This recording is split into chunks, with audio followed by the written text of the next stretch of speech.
Ito mga bossing at bakante oras natin, naisipan kong gumawa ng 3x3 fly pen or breeding pen. Yan, no?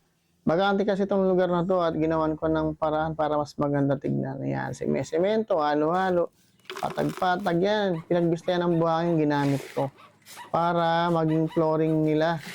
Mga 5 balding ganyan mga bossing. Binuwat ko yan mula itaas at hanggang mapuno ko yan. Tapos, tinatag-patag natin yan para tontuwa naman natin mga manok.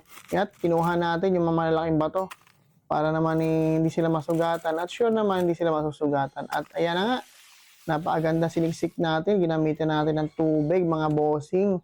Mga 2 timba ng tubig yan, mineral, para masiksik. At ayan, napakaganda niyan. Sige, tubig pa. At eto na nga. Tadan! Napakaganda ng fly pen natin. 3x3. Legit na legit mga boss. Yan lang po.